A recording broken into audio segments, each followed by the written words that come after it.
Chapter 38, Loser for President.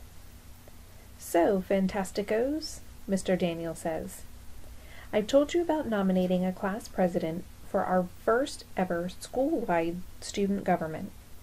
Do we have our first nomination?" Jessica raises her hand. "I nominate Shay." Shay looks back at her and turns forward.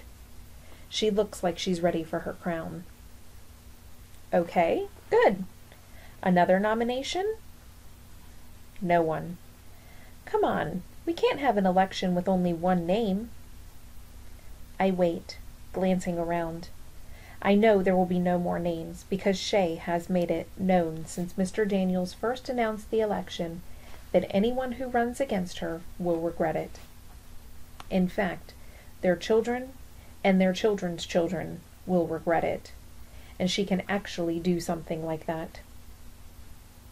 Nope, there will be no more names. Albert raises his hand. "Whoa, Albert! Way to be brave!" I glance back at Shay, whose eyes are now little slits. But then Albert asks to go to the bathroom. After waiting and prodding, Mr. Daniels finally says, "I'll draw a name out of a hat, or tell the council that we don't have a representative.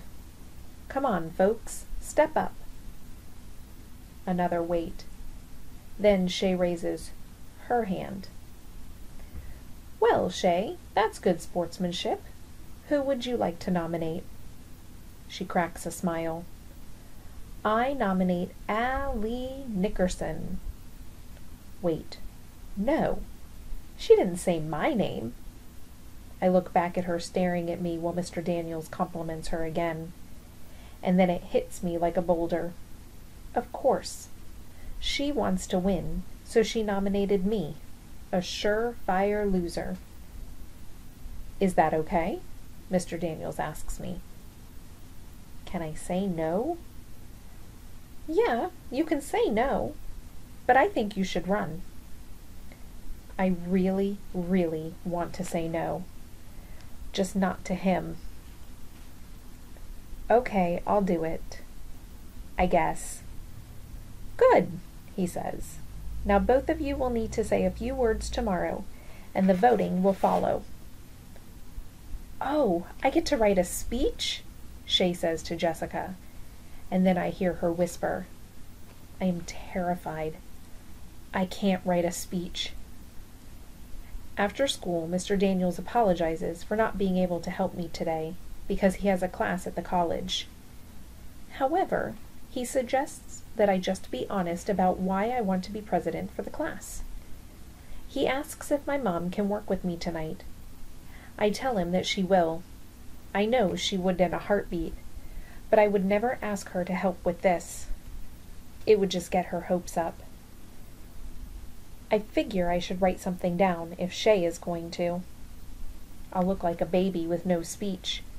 So I sit down at our dining room table with a blank piece of paper, all bright white and staring at me and making my head hurt. I want to ask my mom for help so bad, but if she knows I'm running for president of the class, she'll get excited. She'll want it even more than me. I'm afraid to want it. But a mind movie shows me at the front of the class and Mr. Daniels congratulating me, and I have to admit that I really would like it. I pick up the pencil and concentrate real hard. Real hard. When I write, I press on the paper too hard, but I can't help it. It makes my hand hurt. I try to spell as best as I can.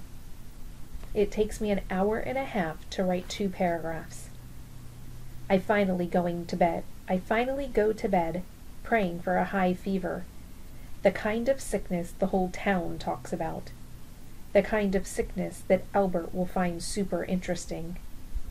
A good reason to not show up tomorrow.